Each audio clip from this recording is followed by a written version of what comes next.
He lost his marriage, his home, and walked away with almost nothing. But his dog refused to let him leave one place behind. A forgotten lake house, a name he hadn't spoken in years, and something buried beneath it. He thought he was starting over. He didn't know he was walking back into a life meant for him. Because sometimes, when everything is taken from you, God is just clearing the path to something greater. Before we begin, tell me where you're watching from, and if this story moves you, like and subscribe to Veteran Dog Stories. The morning light came in clean and quiet, the way it always had. It slipped through the wide glass panels of the suburban kitchen, soft and golden, laying itself across the marble island where Rowan Hale stood with both hands braced against the edge. Outside, the neighborhood looked like a brochure. Trimmed lawns, silent driveways, a sky too blue to argue with. Inside, something older than anger had already ended. Rowan was 43 years old. He stood a little over 6 feet tall, shoulders broad from years of disciplined training. The kind of build that never quite left a man, even after the uniform was folded away. And his face was cut in hard lines. Strong jaw, faint scars that most people wouldn't notice unless they were looking for them. A short, dark military haircut framed eyes the color of storm-washed steel.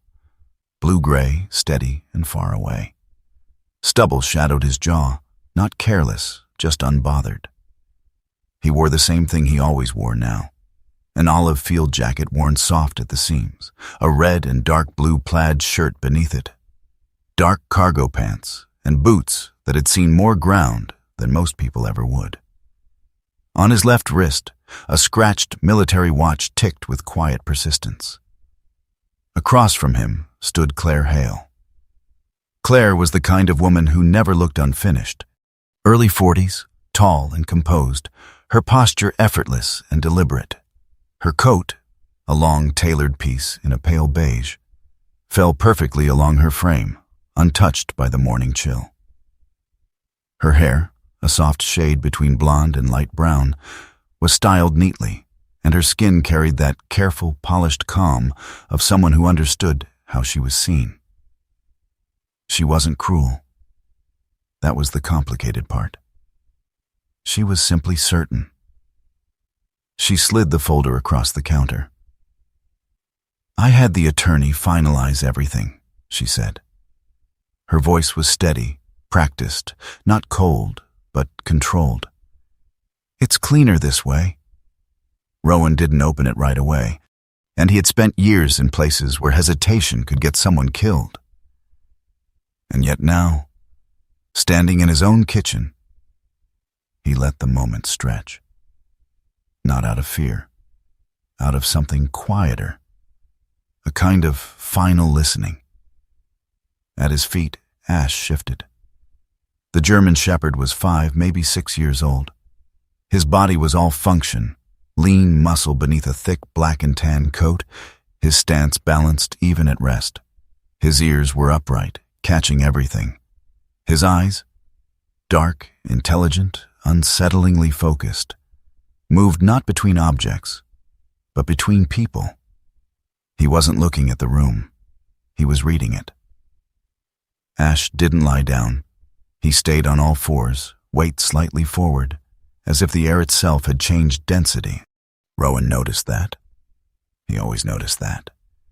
Claire continued, filling the silence the way people do when they're uncomfortable with it. "The house stays with me. It always has been under my name, so that's straightforward. The accounts have been divided. You'll see the breakdown in Section 3. It's fair, Rowan." Fair. It was an interesting word. Rowan reached forward, pulled the folder toward him, and opened it. He didn't skim. He read each page slowly, methodically, his finger unconsciously tracing each line as if muscle memory had followed him out of the military and into this kitchen. Dissolution of marriage. Asset allocation. Transitional support. The language was clean, efficient, almost polite, like closing a file. His hand didn't shake. He had expected it might. Some part of him had braced for it. The tremor, the surge, the wave breaking over him all at once. But nothing came. Just a quiet, steady presence inside his chest, like a voice that had been waiting years to speak. He closed the folder. "I won't contest it," he said. Claire blinked. Not dramatically, just enough to reveal she had prepared for resistance, for raised voices, for something human and messy and difficult. Instead, Rowan gave her something simple. "I'll be out in 3 weeks," he added. "You can have the rest handled through your attorney." Ash exhaled softly. Not relief. Recognition. Claire nodded, slower this time. That would be best. She gathered her coat, adjusting the sleeve as she moved. For a brief second, her eyes rested on Rowan's face, searching, perhaps, for something she had expected to see. He didn't give it to her. When the front door closed behind her, the house didn't feel empty. It felt released. Rowan stood there a while longer, listening to the silence settle. The refrigerator hummed. A car passed somewhere down the street. The morning continued, indifferent. Then he moved, and packing took less time than he thought it would. He didn't argue with objects.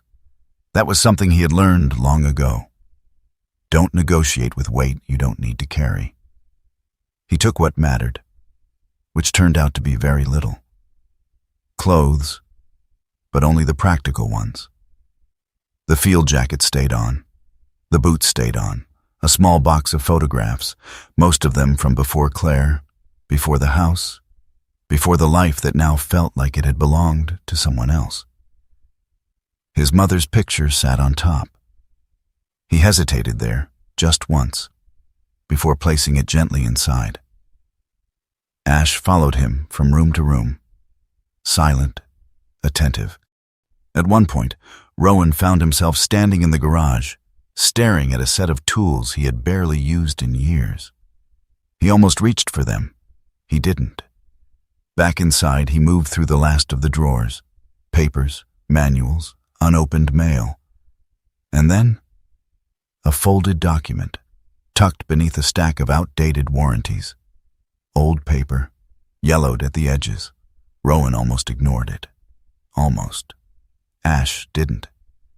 The dog stepped forward, nose lowering, inhaling deeply. Then, with a small but deliberate motion, he placed his paw on the paper. Not scratching, not playing, holding. Rowan paused. "Yeah?" he muttered quietly. Ash didn't move. Rowan picked up the document. It was a property deed, not recent, not connected to anything in the house. His eyes scanned the heading. Eleanor Hale, Lake Property Transfer. The name hit first. Eleanor, his grandmother. The location followed, a rural address in northern Wisconsin, near a lake he hadn't seen in over a decade. A place spoken about rarely, almost dismissively, at family gatherings. Too far, too small, not worth anything. He remembered it differently. The smell of wood and water. The sound of wind through trees that never seemed to stop moving. Rowan turned the paper over, as if expecting more. There wasn't.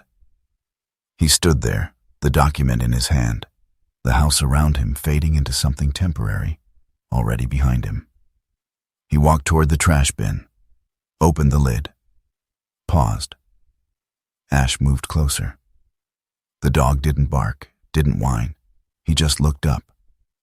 And in that look, steady, unwavering, there was something Rowan had learned to trust long before he learned to trust people. Not urgency, certainty. Rowan exhaled slowly. "All right," he said under his breath, though he wasn't sure who he was answering. He lowered the paper, closed the trash lid, set the document on the counter instead. For the first time that morning, something shifted. Not in the room, but inside him. Not hope. Not yet. Just direction. Ash finally relaxed, lowering himself to the floor, though his eyes never left Rowan. Rowan picked up the keys to his truck, the old one, the one Claire never liked. He didn't look back at the house as he stepped outside. He didn't need to, because for the first time since the morning began, he wasn't thinking about what he had lost. He was thinking about where the road might go. He didn't know why that piece of paper mattered, but he knew one thing with a certainty that felt older than logic. He wasn't throwing it away. Rowan drove north without checking the map twice. The truck was old, the kind that carried its history in the sound of its engine. Low, steady, a little rough around the edges. It suited him. There was no navigation voice telling him where to go, just a folded paper map on the passenger seat, weighed down by the lake property deed, and Ash beside it, watching the road as if it were something alive. The city disappeared slowly. First the buildings thinned, then the traffic loosened. Then the air itself seemed to change. Cooler, cleaner, carrying the scent of wet soil and thawing ground. And by the time Rowan crossed into the northern stretch of Wisconsin, the world had opened into long stretches of forest and quiet roads that curved like they had been shaped by memory, not design. Rowan didn't rush. He drove the way he used to move on patrol, aware, measured, leaving space for the unexpected. Ash shifted once, adjusting his weight, then settled again. His posture was different now. Not tense like before, not relaxed either. Alert, but not anxious. As if he recognized this kind of place, Rowan noticed. "You've been here before?" he muttered, one hand on the wheel. Ash didn't react, but his ears tilted forward slightly. That was enough. They passed through small towns that barely registered as towns. One gas station, one diner, a row of houses that looked like they had been there longer than anyone currently living in them. Rowan stopped once, just long enough to fill the tank and buy coffee that tasted like it had been brewed since dawn. The woman behind the counter didn't ask questions. She was in her 60s, short and sturdy, with silver hair pulled into a tight bun and hands that moved with practiced efficiency. Her eyes flicked once to Rowan's jacket, then to Ash. "Dogs trained," she said, not as a question. "Yes, ma'am." She nodded, as if that explained everything. Maybe it did. Rowan took the coffee, paid in cash, and left without another word. Back on the road, the silence returned. It wasn't empty. It was the kind of silence that let things rise.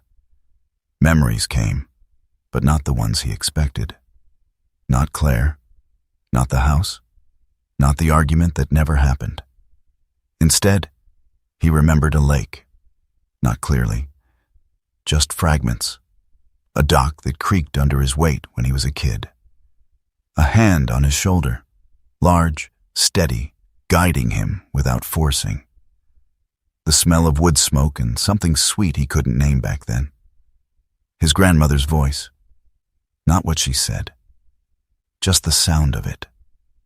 Rowan tightened his grip on the wheel slightly.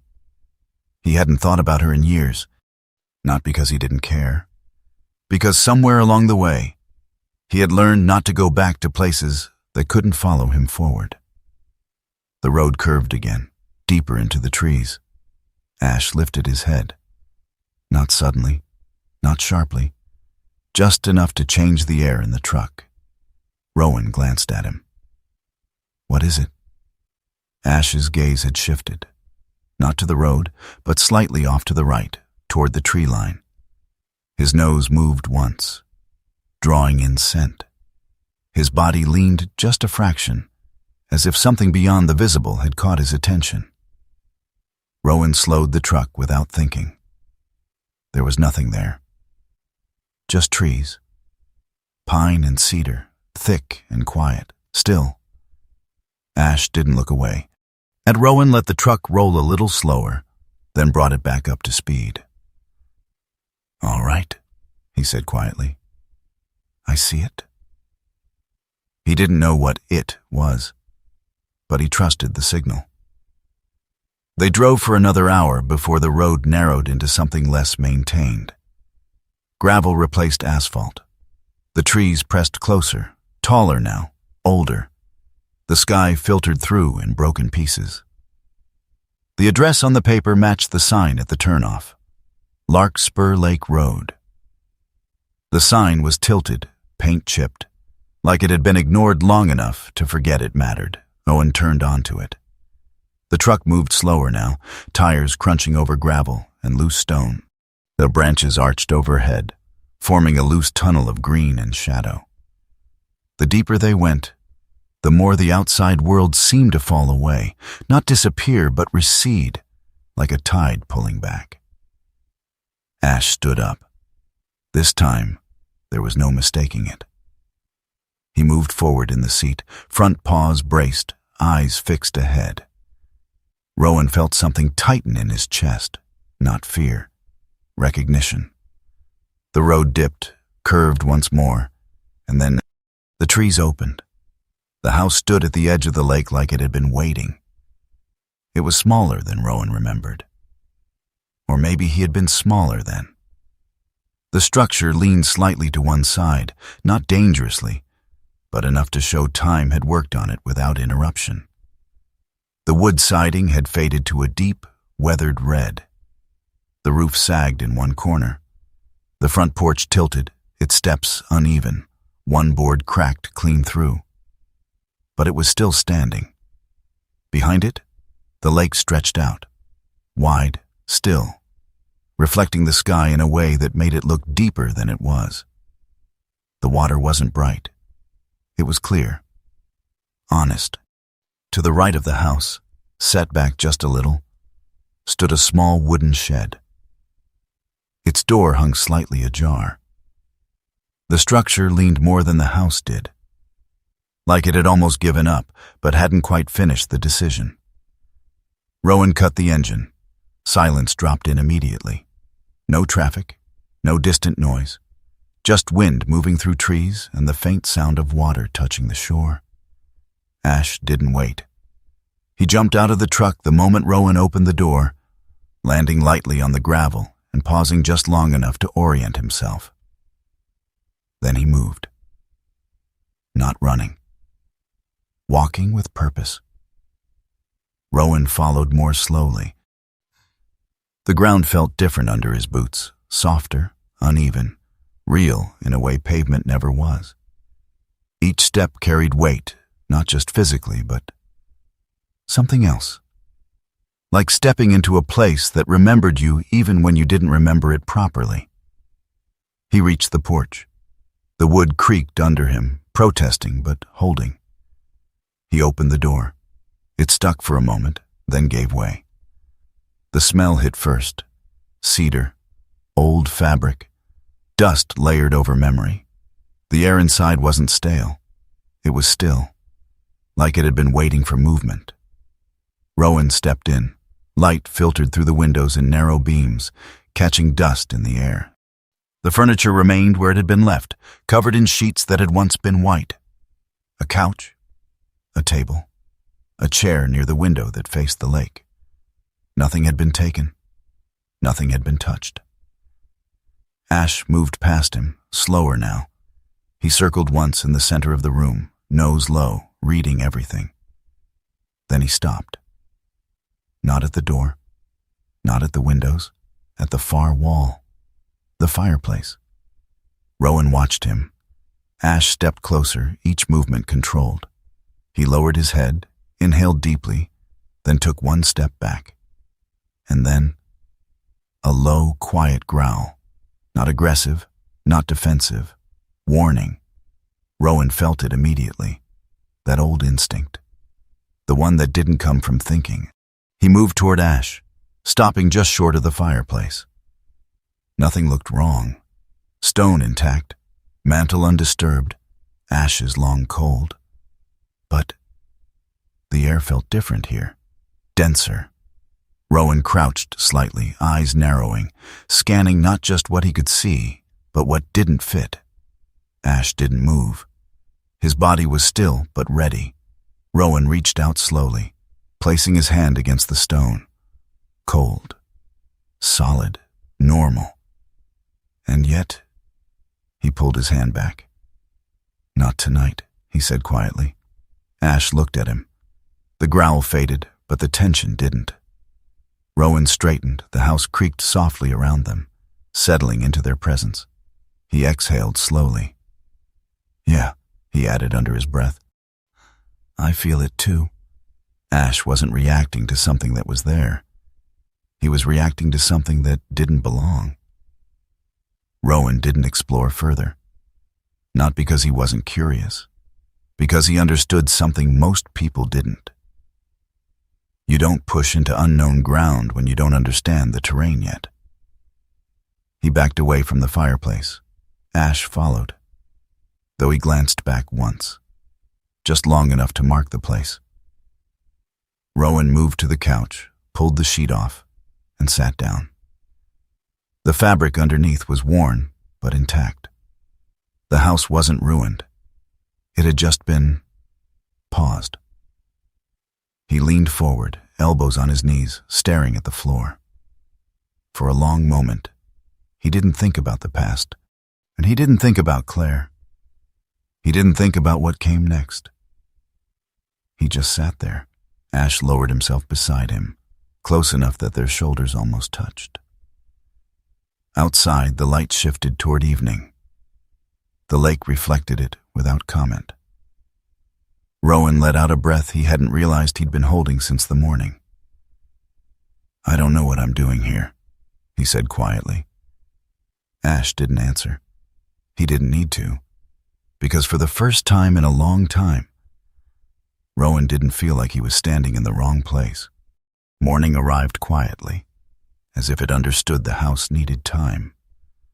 The light came through the tall windows in long, pale beams, settling across the wooden floorboards like it had done for decades before Rowan ever stepped back inside.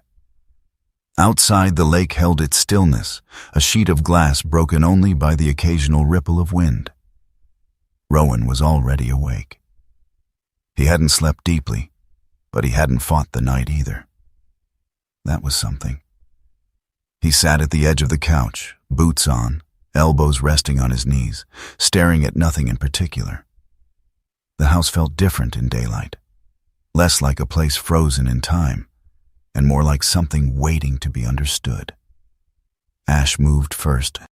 The German shepherd rose from where he had been lying near the door, stretching his front legs forward, muscles shifting beneath his coat. His ears were up again, scanning, listening, not tense, but alert in a way that suggested he was adjusting, recalibrating. Rowan watched him. "You're still thinking about it," he said quietly. Ash didn't respond, but his gaze drifted briefly toward the deeper part of the house before returning to Rowan. Not forgotten, just filed away. Rowan stood. The air was cold enough to bite lightly at his skin, and when he stepped outside, the scent hit him again. Wet wood, thawing soil, something faintly metallic beneath it. The kind of smell that didn't belong to cities. He stepped off the porch carefully, testing each board without looking down. Old habit. Trust the structure, but verify. The yard stretched out in front of him, uneven and overgrown. Grass had pushed through gravel. A rusted wheelbarrow leaned against a tree like it had been set down and never picked up again. And then, a sound. An engine. Rowan turned. A truck rolled slowly into view from the road, older than his but better maintained, the kind that had been repaired more times than replaced. It came to a stop a few yards away, dust settling behind it. The door opened. A woman stepped out. Mara Bellamy hadn't changed as much as time should have allowed. She stood around 5'8", lean and built for movement rather than display. Her moss-green Ranger parka hung naturally on her frame, worn but cared for, and beneath it a gray sweater peeked out at the collar. Her dark outdoor pants were tucked into waterproof boots that had seen real terrain, not decoration. Her hair, chestnut brown, was pulled back low, practical, with loose strands catching the light. Her face carried sharp lines, softened by something quieter. Experience, maybe, or restraint. Her eyes found Rowan immediately. "Rowan Hale," she said. Not a question. Rowan gave a small nod. "Mara." She walked closer, hands tucked into her jacket pockets, her steps steady, deliberate. Up close, her gaze lingered on his face for a moment, taking in the weight he carried without asking for an explanation. "You got thinner," she said. It wasn't an insult. It was an observation. Rowan let out a faint breath that might have been the beginning of a smile. "Yeah." Mara glanced past him toward the house, then toward the lake. "Didn't think you'd come back," she said. "Didn't plan to." "That's usually how it works." Ash stepped forward then, placing himself slightly between Rowan and Mara. Not aggressively, but with awareness. Mara noticed immediately. Her eyes dropped to the dog. "German Shepherd," she said. "Working line." Rowan nodded. "K9. Mara crouched slightly, not reaching, not invading space, just lowering herself enough to meet Ash at eye level without challenging him. "Hey," she said softly. Ash didn't approach. But he didn't pull back either. After a moment, he blinked once, slow. That was permission enough. Mara stood again. "He's good," she said. "Not just trained, thinking." Rowan didn't answer. He didn't need to. A second engine cut through the air before silence could settle again. This one louder, rougher. Rowan turned just as another vehicle came up the road, a faded brown pickup that looked like it had been held together by habit more than maintenance. It stopped harder than Mara's had. The door opened with a creak. Otis Wren stepped out like he had all the time in the world. He was in his early 70s, though age sat on him unevenly. His back was slightly curved, but his movements were deliberate, never rushed. His face was a map of years. Deep lines, weathered skin, eyes the pale blue of cold mornings. His gray hair was thin but stubborn, combed back without much concern for precision. He wore the same thing he probably wore most days, a brown canvas jacket faded at the elbows, a flannel shirt underneath, dark work pants, and boots that had outlived several owners. In one hand he carried a small metal toolbox. In the other, a tin wrapped in cloth. He looked at Rowan for a long moment before speaking. "Eleanor's boy," he said. Rowan straightened slightly. "Grandson," he corrected. Otis nodded once. "Close enough." He walked past them without waiting for an invitation, stepping onto the porch and testing the boards with the toe of his boot. "This'll give in another winter," he said casually. Then he turned back, holding up the tin slightly. "Apple bread," he added. "My sister used to make it. Figured someone should keep the tradition honest." Rowan stepped forward, taking the tin. "Thank you." Otis waved it off. "Don't thank me yet," he muttered.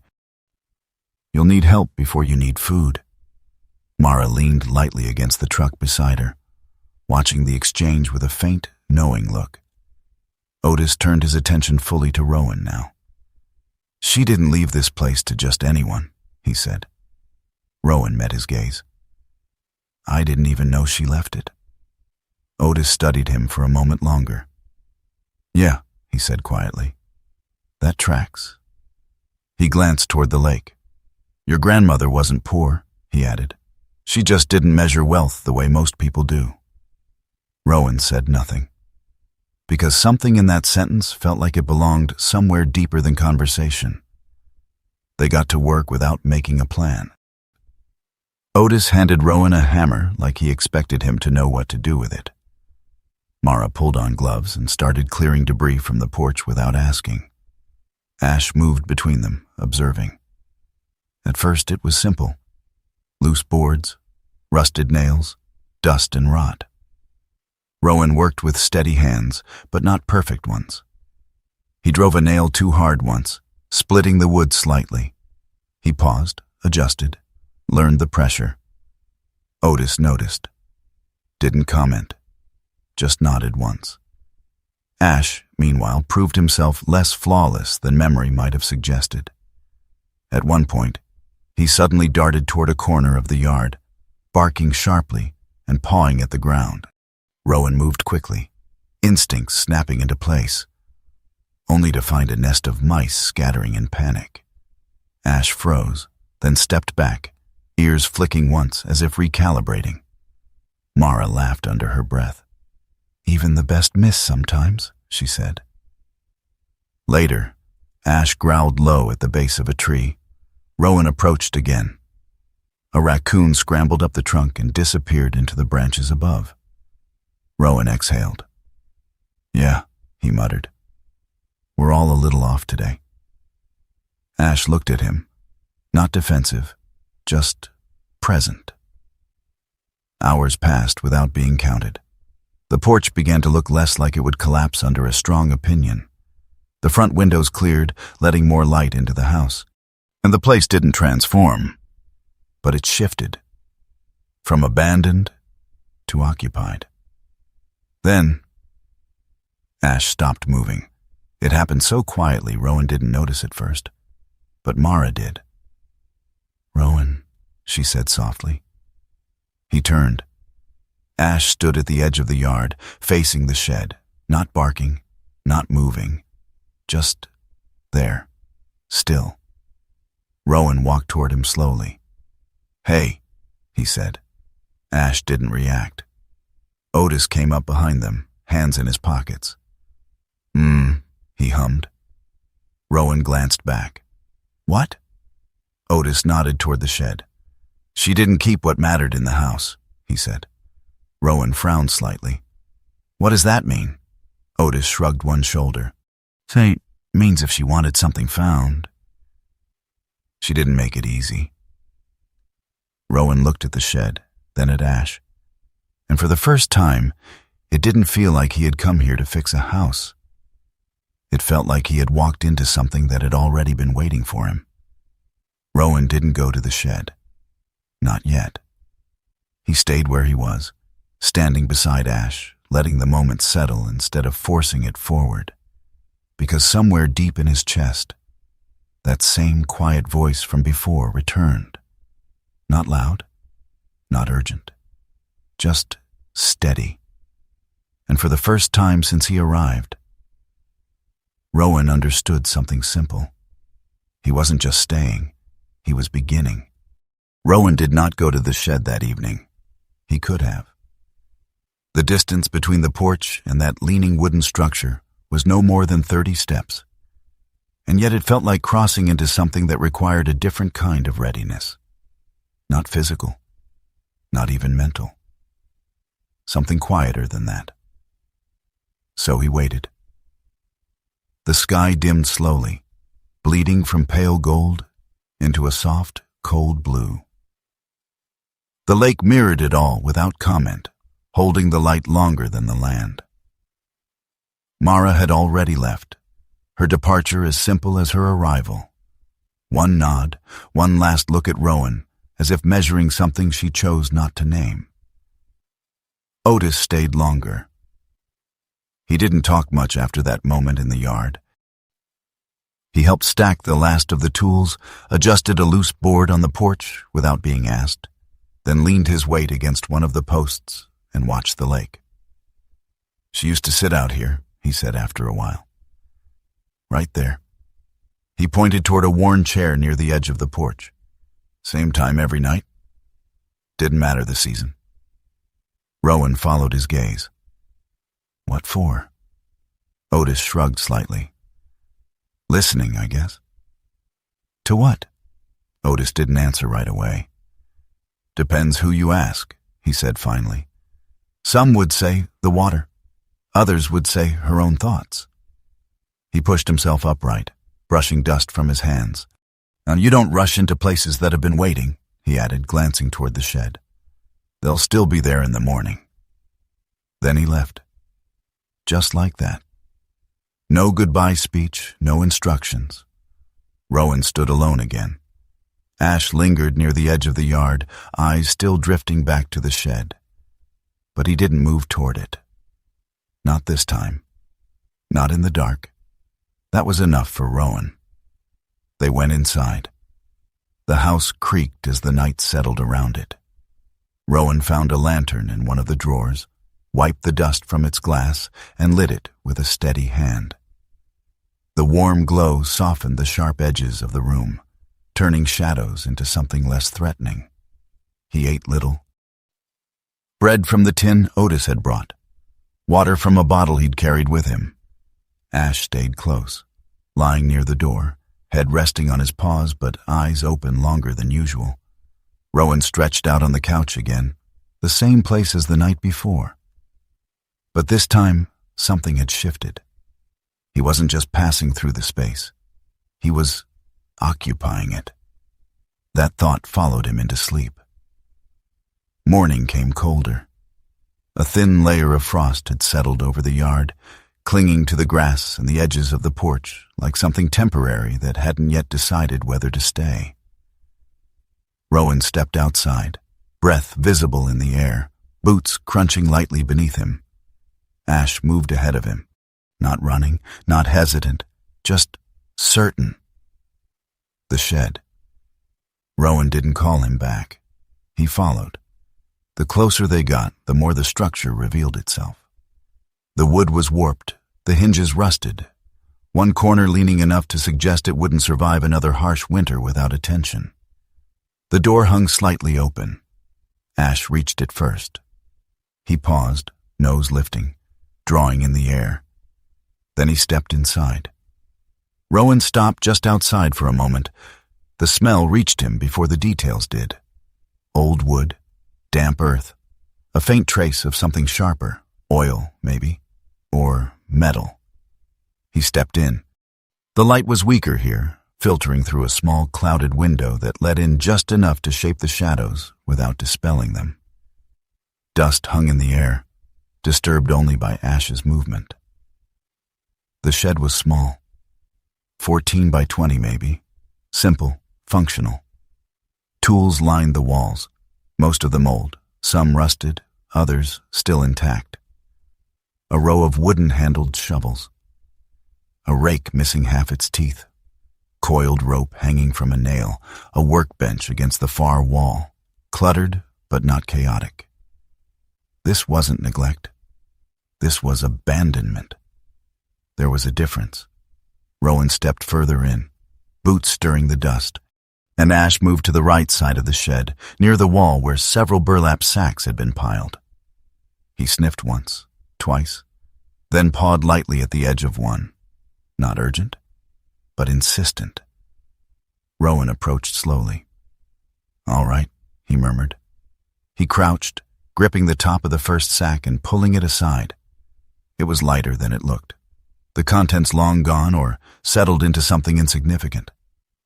Nothing beneath. Ash didn't move. Rowan reached for the second sack. This one resisted slightly, heavier but still manageable. He dragged it back, revealing only more worn wood beneath. He exhaled quietly. "You're sure about this?" Ash's ears flicked. No movement, just presence. Rowan moved the third sack. This one shifted differently. There was a weight beneath it that didn't belong to fabric or dirt. Rowan's hand paused. Slowly, deliberately, he pulled the sack aside. And there it was. A small tin trunk. Faded green, paint worn thin at the edges, leather straps cracked but intact. A brass padlock held it shut, dulled by time but still functional. Rowan stared at it.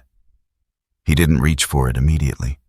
Instead, he sat back slightly on his heels, studying the object like it might change if he looked at it long enough. Ash stepped closer. He didn't touch the trunk. He simply sat beside it, waiting. Rowan hadn't known what he was looking for. But the moment he saw the trunk, something inside him shifted. Not like finding something lost, but like being found. Rowan stood, lifting the trunk carefully.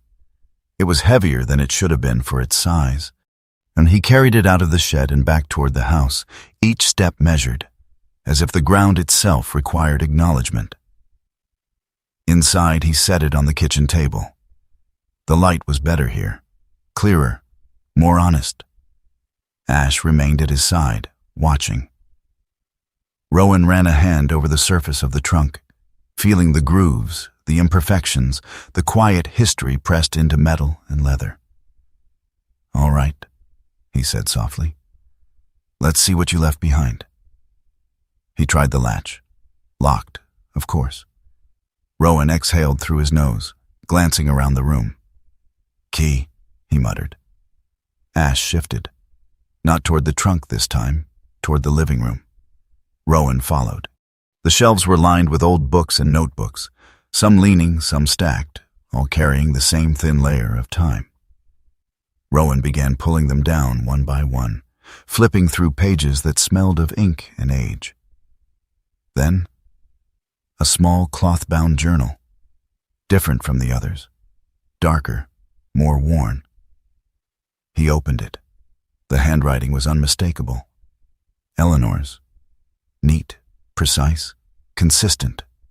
He flipped through pages filled with notes, dates, observations, small sketches of plants, water levels, weather patterns. A life recorded not in events but in attention. Rowan slowed. Something tugged at his memory. The back cover. He turned to it. And there, taped carefully inside, a small brass key, attached with a strip of faded ribbon. Under it, in Eleanor's hand, a single line. For Rowan. When the time is right. Rowan didn't breathe for a second. Then he did. Slowly. Ash stood beside him, closer now. Rowan took the key. His fingers felt different holding it, not heavier, but anchored. He walked back to the kitchen. The trunk waited exactly where he had left it. Unchanged. Patient. Rowan inserted the key into the lock. It fit perfectly. Of course it did. He turned it. A soft click. Not loud, but final. Rowan paused, not out of fear, out of respect. Then he opened the trunk. Inside, layers, carefully arranged. On top, several leather-bound ledgers, their covers worn but intact. Rowan lifted one, opening it to find page after page of detailed entries. Plantings, harvests, water measurements, notes about soil conditions. Decades of work.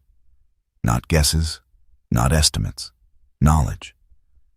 Beneath them, a small velvet pouch. Rowan opened it. Gold.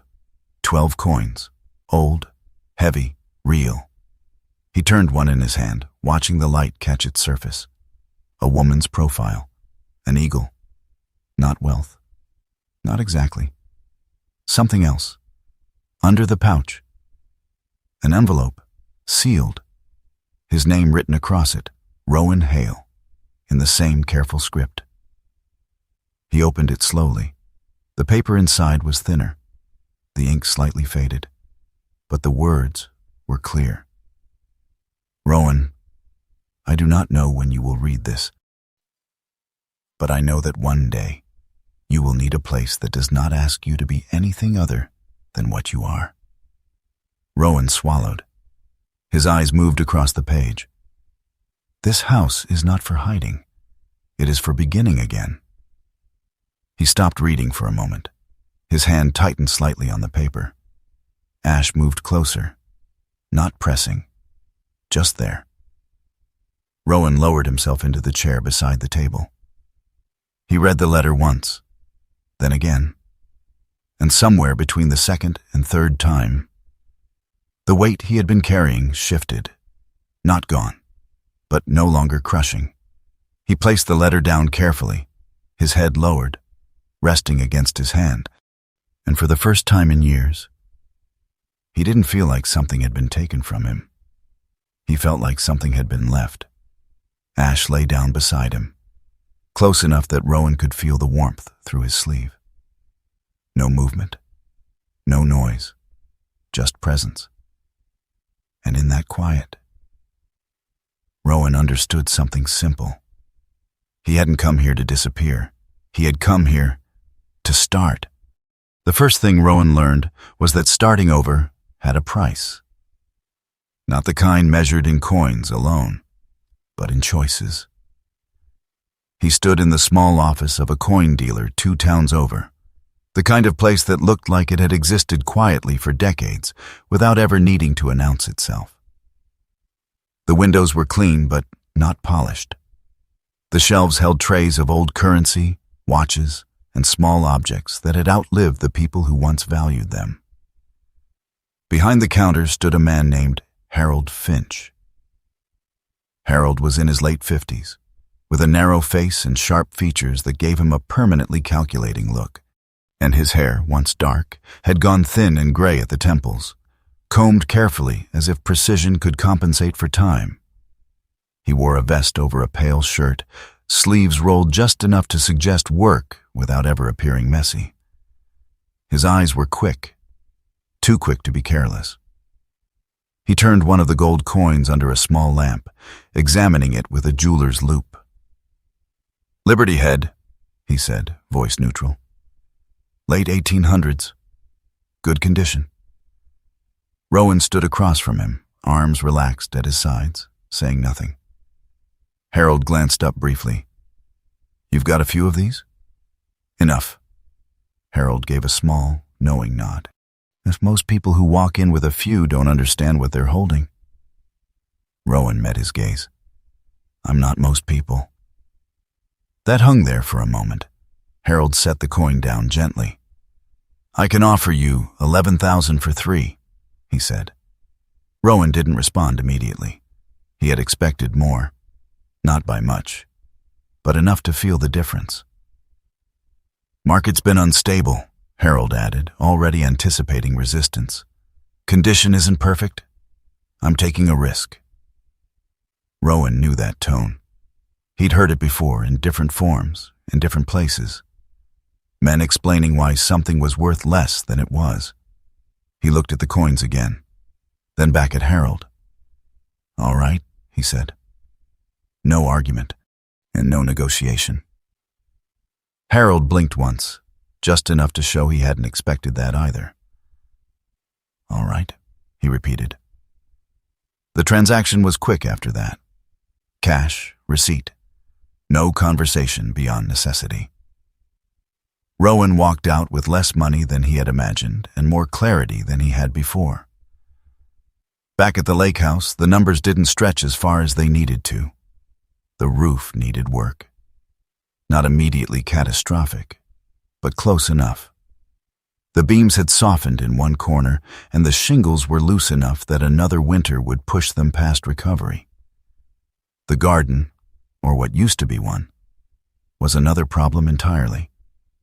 Overgrown, choked, the soil uneven, patches of rot mixed with places that still held life under the surface. Rowan stood between the two. Roof or ground, shelter or growth. Ash stood beside him, watching.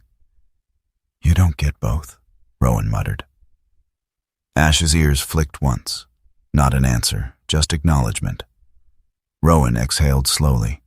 "All right," he said. "We start with what keeps us alive." The roof. The work was slower than he expected. Not because he couldn't do it, but because he wasn't used to doing it alone. He measured twice, cut once, climbed carefully, adjusted weight without thinking. His body remembered how to move under pressure. But this wasn't pressure. This was patience. And Ash stayed below most of the time, circling the yard, occasionally stopping to watch Rowan on the roof as if calculating angles and outcomes in a way only he understood. By the third day, Rowan's hands were raw. By the fifth, the roof held. Not perfect, but solid. Enough. He climbed down at dusk, boots hitting the ground with a dull, final thud. Ash approached immediately, sniffing his hands, then his jacket, checking him in a way that had nothing to do with curiosity and everything to do with habit. "Yeah," Rowan said quietly. "Still here." The garden was different. There was no straight line to follow, no clear objective. Just earth. And Rowan stood at its edge the next morning, shovel in hand, staring at something that didn't respond to force the way most things in his life had. That's when he heard the truck. Slower this time. He turned as it came up the road, dust rising behind it in a soft cloud. The man who stepped out looked like he belonged to the land in a way Rowan immediately recognized. Caleb Dunn was in his late 40s, broad-shouldered but not heavy, the kind of strength built over years of physical work rather than training. His face was sun-worn, lines set deep from time spent outdoors, and his beard was short, uneven, more practical than styled. His eyes were a warm brown, steady and patient. He wore a brown work jacket stained in places no amount of washing could remove, a faded shirt beneath, dark work pants, and boots that carried dirt as naturally as skin. He took in the yard with a single glance. Then Rowan. "You're doing it wrong," Caleb said. Not harsh, not mocking. Just stating a fact. Rowan didn't take offense. "Good to know," he replied. "You gonna tell me how to do it right?" Caleb walked closer, boots sinking slightly into the softer patches of ground. He crouched, pressing his hand into the soil. "Too much water here," he said, nodding toward a darker patch. "You're drowning it." Rowan frowned slightly. "I thought it needed more." Caleb shook his head. "Plants don't need more," he said. "They need balance." He stood, brushing dirt from his hands. "Your grandmother understood that." Rowan looked at him. "You knew her?" Caleb gave a small nod. "She helped my mother once. Long time ago. Didn't charge a thing. I just told her to bring something back when she could." He glanced around the garden again. "I figure this is me bringing something back." Ash suddenly moved, fast, sharp, crossing the yard and stopping at a patch of ground Rowan had just watered. He didn't bark. He didn't dig. He just stood there, staring down at the soil like it had said something. And for a brief moment, Rowan felt it too. Not a sound, not a movement, just a quiet certainty that something beneath the surface wasn't right. Caleb walked over, following Ash's gaze. "Yeah," he murmured. "That's where it's off." He nudged the ground with the toe of his boot. "Too wet," he said. "Roots'll rot."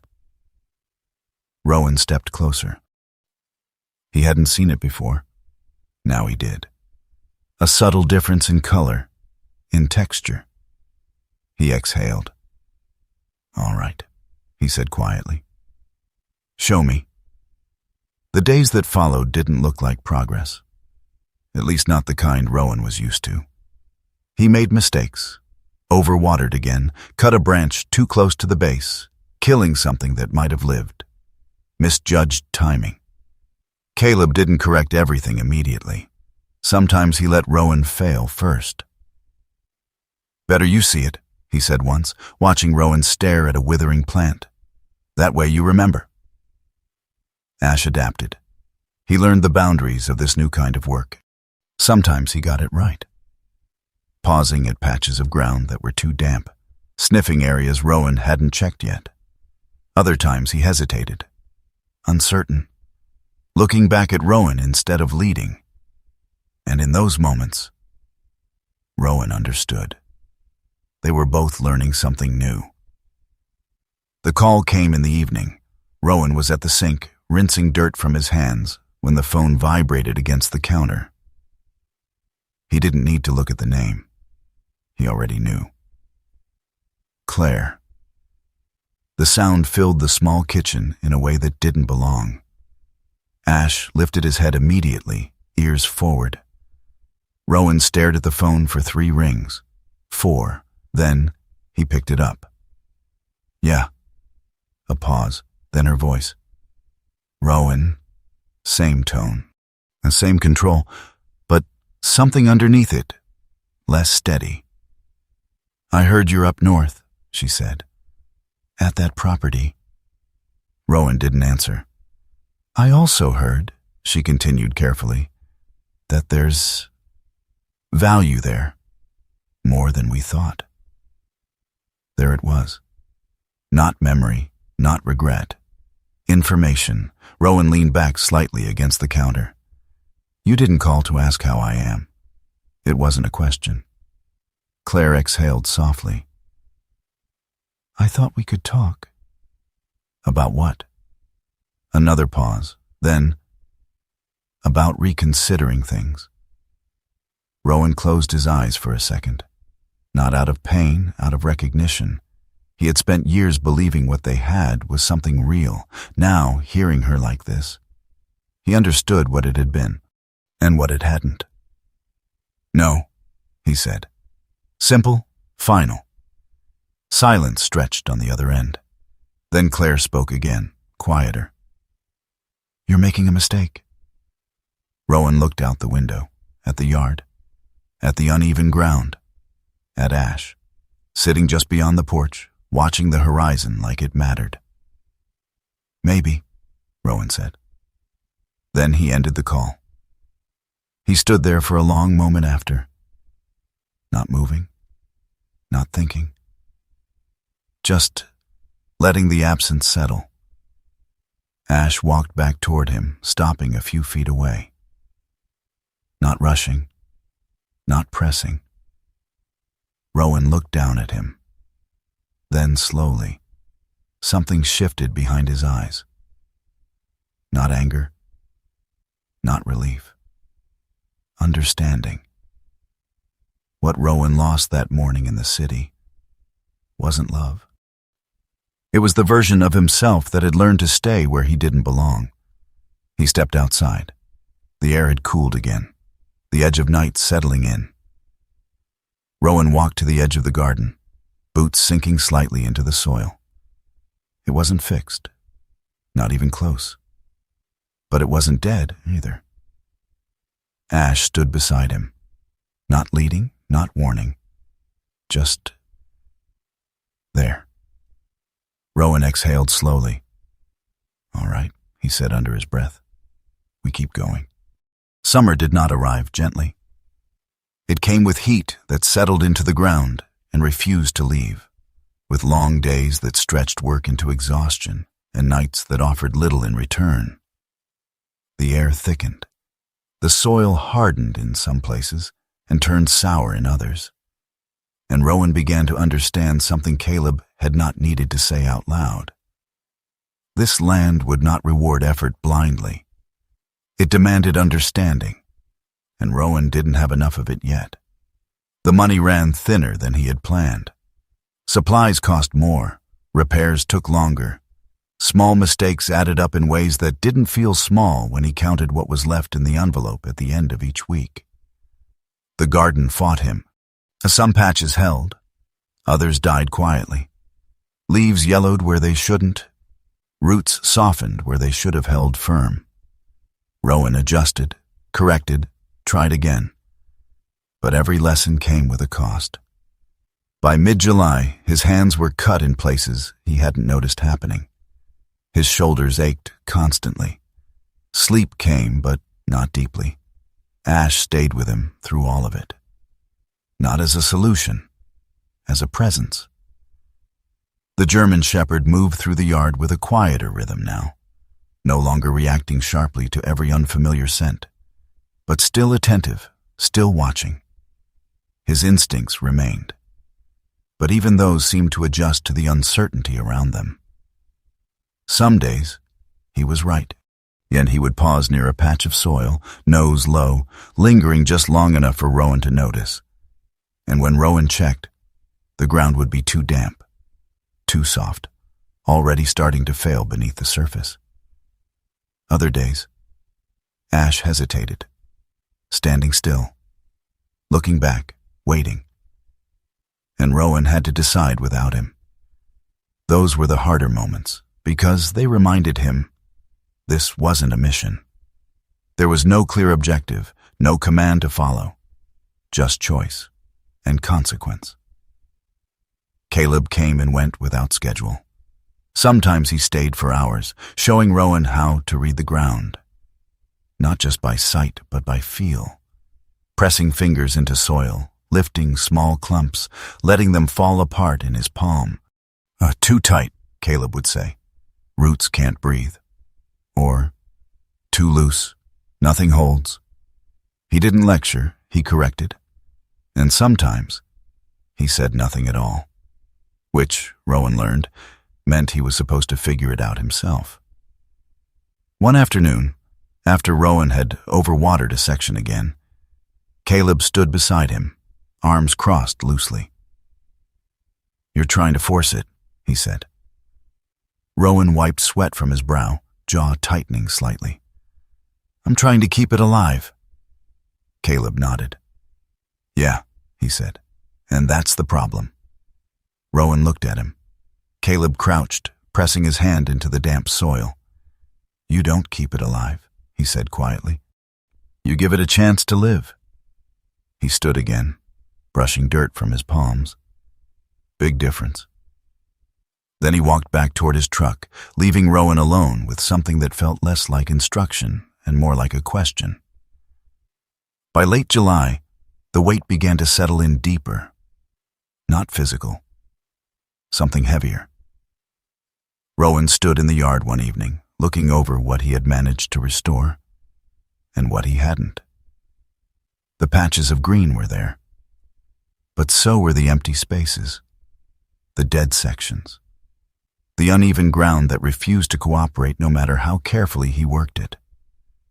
The house stood behind him, stronger than before, but still incomplete.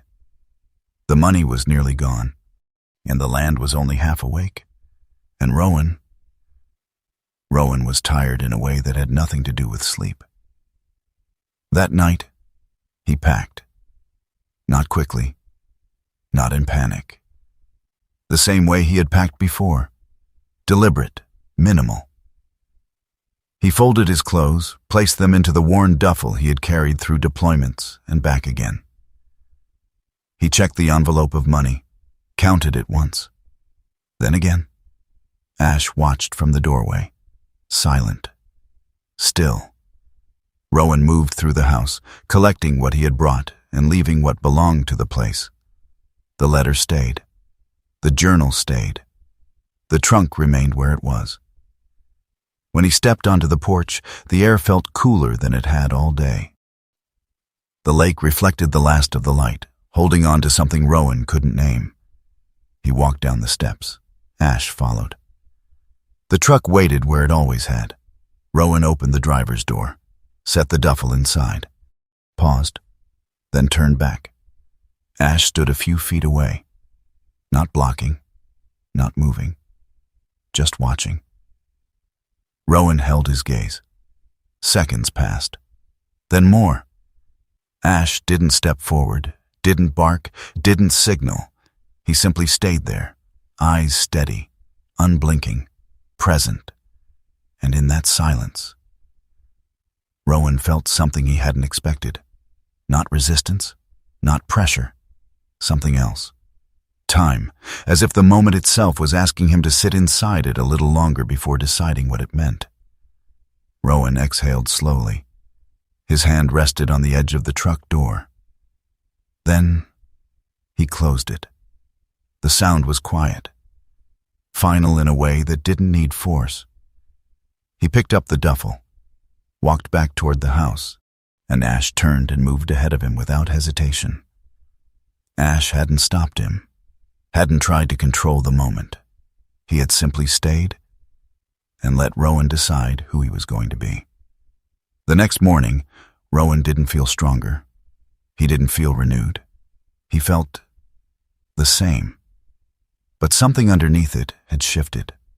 Not confidence, commitment, and that was enough. It was Mara who brought the story.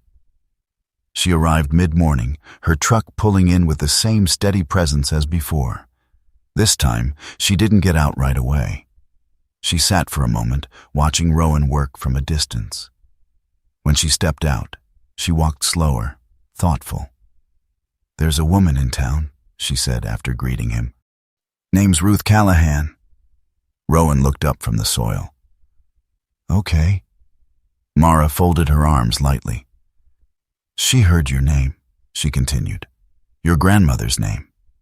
Rowan straightened slightly. "And?" Mara studied him for a moment before answering. "She said Eleanor saved her farm." That landed differently. Rowan didn't speak. Mara continued. "Years ago, drought hit harder than expected, soil cracked, crops failed. Everyone around her started selling off land, cutting losses." She shifted her weight. "Eleanor didn't?" Rowan's brow tightened slightly. "What did she do?" Mara gave a faint smile. "She showed Ruth where to dig." They drove into town together, and the place was small, quieter than it had been when Rowan passed through before. The buildings stood close together, paint faded in places, signs worn but still readable. Ruth Callahan's property sat just beyond the edge of town. A modest farmhouse, older but maintained with care.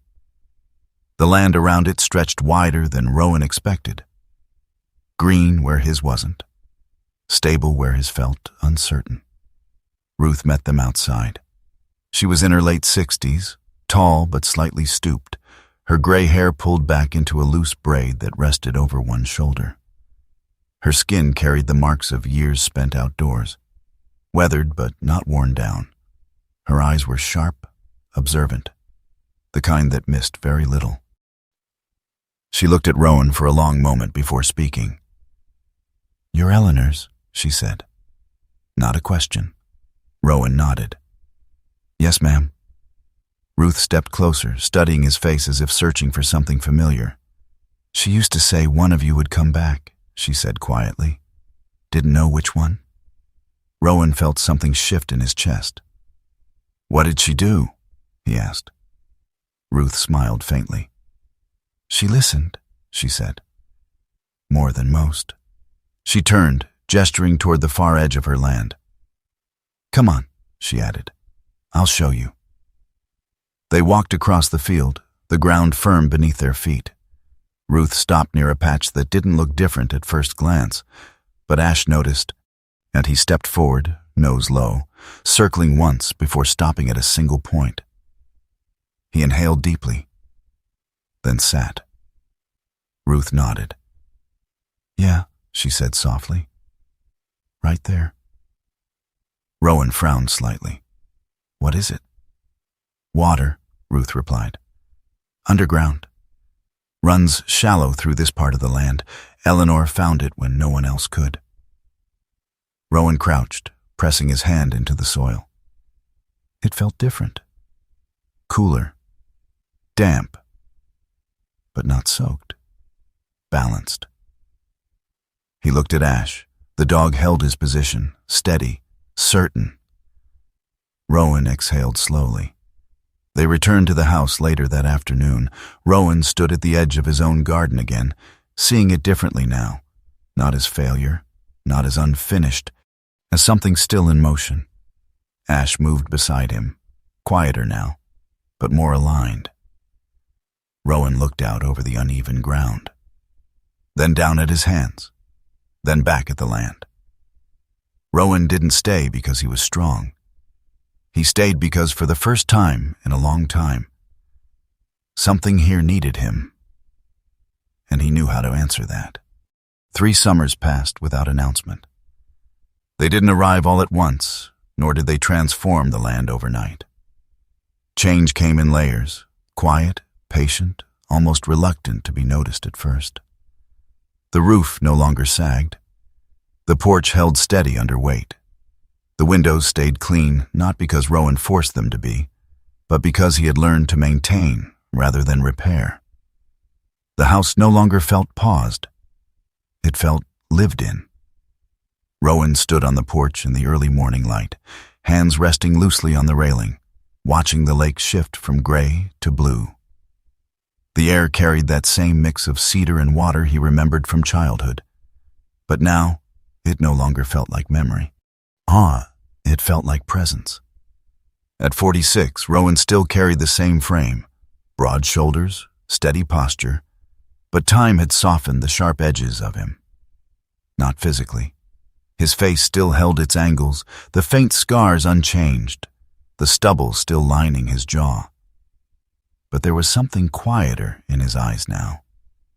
Less distance, more recognition.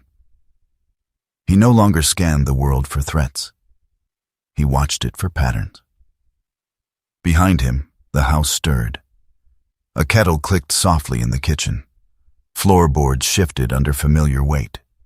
The small routines of a place that had accepted him. Ash stepped out a moment later. The German shepherd moved slower now. Not weak, just deliberate. His black and tan coat had grayed slightly around the muzzle, the edges of time visible but not diminishing. His body remained strong, though the sharpness of his movements had softened. Where once he reacted instantly, now he considered first. But his eyes? His eyes hadn't changed. Still deep, still focused, still aware in a way that didn't rely on speed. He walked to Rowan's side and lowered himself carefully to the porch floor, positioning himself exactly where he always had. Close enough to feel Rowan's presence, far enough not to crowd it. Rowan glanced down. "Morning," he said quietly. Ash's ears flicked once. That was enough. The garden had become something else and not nearly. What had once been uneven ground and uncertain growth now stretched in quiet rows. Not rigid, not controlled, but guided. Native plants filled the space, chosen not for appearance but for balance. Flowers that returned without force. Herbs that held their place through changing seasons. Soil that no longer resisted. Rowan didn't call it a garden anymore. Caleb had corrected him once. "This isn't a garden," he'd said, leaning against the fence one afternoon. "Gardens are for people. This," he gestured to the land, "this is something that knows how to live without you. You're just helping it remember." Caleb Dunn still came by. Not as often. And not because he wasn't needed, but because he wasn't required anymore. He arrived one afternoon in early fall, his truck pulling in slower than before, dust rising gently behind him. He stepped out the same way he always had, boots hitting the ground with quiet certainty, his brown work jacket worn thinner now at the elbows, his beard carrying more gray than Rowan remembered from the first time they met. He walked the land without speaking. That was his way.